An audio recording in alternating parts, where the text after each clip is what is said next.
Subtraction ఎలా చేయాలని ఆ కాన్సెప్ట్ పర్ఫెక్ట్గా ఉంటేనే ఇవన్నీ చేస్తారు. Okay.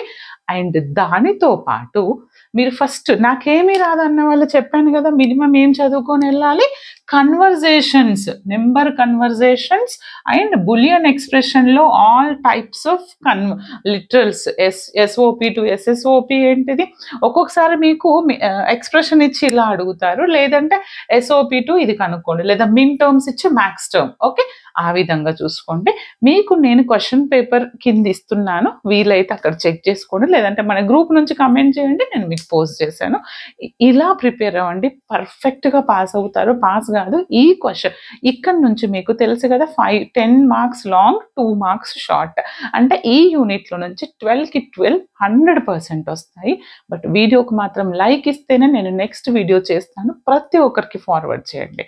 All the very best. Thanks for watching.